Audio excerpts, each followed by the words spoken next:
Channel. Ma'am 11th में admission ले लिया है, अब है सब्जेक्ट सिलेक्शन की बारी। कौन सा सब्जेक्ट हम लोग के लिए बेस्ट होगा, कौन सा सब्जेक्ट आपने सिलेक्ट करना चाहिए।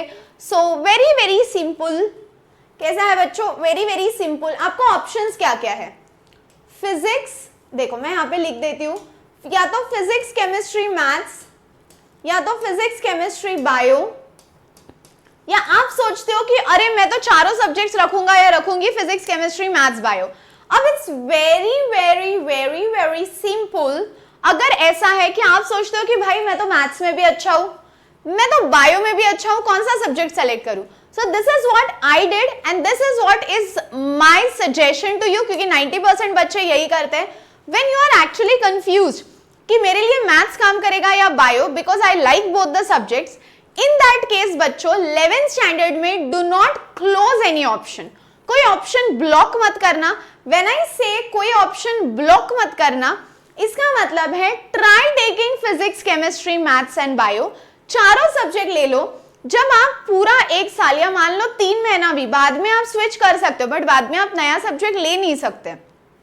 सो जब आप ये सब्जेक्ट पूरा साल पढ़ोगे, उसके टेस्ट दोगे, उसकी आपकी अंडरस्टैंडिंग कितनी है ये आपको समझेगा, then you will be capable to decide कि अच्छा कौन सा सब्जेक्ट ड्रॉप करना है और कौन सा नहीं करना है। ठीक है? So I would suggest don't close any option. अगर आप कंफ्यूज हो, अगर आपके दिमाग में ऑलरेडी है कि भाई मैथ्स जमता ही नहीं है या मेरे को बायो देखना ही नहीं है, तो आप तो फिर तो क्लियर हो। But if you are confuse, go for physics chemistry maths bio. अब उसके अलावा बच्चों मान लो आपने फिजिक्स केमिस्ट्री मैथ्स ले लिया, तो English is compulsory for you, उसके लिए आपके पास ऑप्शन नहीं है। अब you should never never never, this is my suggestion again, you should never go for Marathi. Ma'am ऐसा क्यों बोल रहे हो? मराठी तर आमची मातृभाषा आहे, आम्ही ती का नाही घ्यायची? प्रॉब्लेम हा असतो कि वहां पे आपको बहुत लिखना पड़ता है, और ये जो 11th और 12th के 2 साल है, you are much into writing in English पहले तो, फिर उसके बाद अपनी लिखने की आदत ही चली जाती है, क्योंकि अपन फॉर्मूलाज ज्यादा लिखते हैं, न्यूमेरिकल्स करते हैं, डेरिवेशंस लिखते हैं, फिर वो काना मात्रा में प्रॉब्लम, अपनी थिंकिंग कैपेसिटी ब्लॉक हो जाती है। तो इसके लिए you should never go for Marathi. My suggestion is go for geography. क्यों? क्योंकि पहला तो ज्योग्राफी के लिए आपको पेपर के पहले 10 से 12 दिन छुट्टी होती है। अब वो 10 से 12 दिन में क्या हो जाता है ना, you get a lot of time to study, plus 8-9 ही चैप्टर्स है, so it becomes very scoring. Plus आप उसको मराठी में ले सकते हो, हिंदी में ले सकते हो, या इंग्लिश में भी ले सकते हो। College should provide that option. और फिर आपको बच्चों do not go for CS subject. बच्चे के दिमाग में होता है मैम कंप्यूटर साइंस ले लेंगे क्योंकि हमको उसमें इंजीनियरिंग करनी है। आप 11th-12th में जो कंप्यूटर साइंस पढ़ रहे हो, वो कंप्यूटर साइंस का और आपके इंजीनियरिंग कंप्यूटर साइंस का बहुत रिलेशन नहीं है। बट अगर आप अभी कंप्यूटर साइंस लोगे तो आपको सब्जेक्ट है ना, वो उसमें कोडिंग वगैरह होता है, थोड़ा डेप्थ में पढ़ना पड़ता है, क्योंकि कंप्यूटर साइंस ले लिया तो वही 200 मार्क का हो जाएगा, बट वहां पे you have to write the paper, plus इसके कोई क्लास नहीं है, कंप्यूटर साइंस 11th-12th का कोई क्लास नहीं है, so it becomes difficult. But अगर आप IT लो तो IT is a MCQ paper, plus उसका आपका होम सेंटर आता है, जो आपका कॉलेज है वहीं पे सेंटर आता है, ऑनलाइन पेपर होता है, and IT is more over easy to score. तो इजी टू स्कोर है, इसीलिए मैं बच्चों को हमेशा सजेस्ट करती हूँ गो फॉर IT। तो मान लो ये हो गए आपके 300 मार्क्स, प्लस 100 मार्क्स का इंग्लिश, 100 मार्क्स का ज्योग्राफी, प्लस 100 मार्क्स का IT।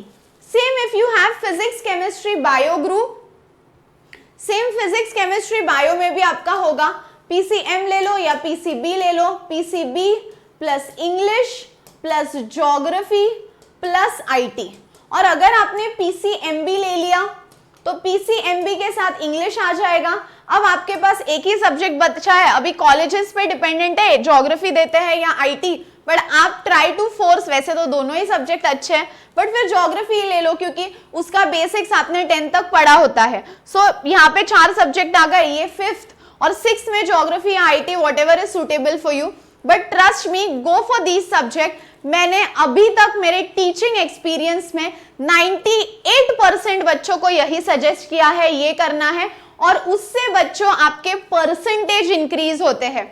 बिकॉज आप कंप्यूटर साइंस ले लोगे, मराठी ले लोगे, तो उससे आपका ओवरऑल स्कोर नीचे आ जाएगा, और बच्चों ओवरऑल स्कोर आपका नीचे आ गया तो उसके वजह से it will hamper your percentage. और जेई के लिए भी 75% इज मस्ट बोर्ड्स में, और आपको सीईटी के लिए तो वैसे 50% है, बट आपका पीसीएम का क्राइटेरिया देखा जाता है, but you should have a good percentage, क्योंकि 12th का एक डॉक्यूमेंट ऐसा है जो आप आपकी लाइफ में हमेशा कैरी करोगे। आप इंटरव्यू के लिए जाओगे, कहीं भी जाओगे, आपके साथ हमेशा आपका 10th का और 12th का मार्कशीट रहेगा, so that should be very very valuable.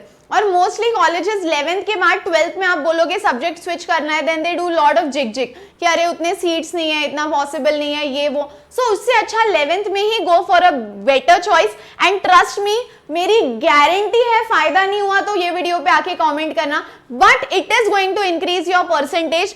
Go for PCM और पीसीबी, फिर इंग्लिश, ज्योग्राफी और आईटी, ये तीनों सब्जेक्ट्स के अलावा आपके लिए और अच्छा स्कोरिंग सब्जेक्ट नहीं हो सकता। Trust me and you will thank me later, I am 100% sure, क्योंकि बहुत बच्चों को इससे फायदा हुआ है, और इसीलिए मैं इतना चिल्ला चिल्ला के बोल रही हूँ, क्योंकि मैं चाहती हूँ कि it should add value to your percentage. ठीक है, बाकी कोई डाउट होगा तो कमेंट करो। हंसते रहो, खुश रहो, be positive, keep smiling, bye bye.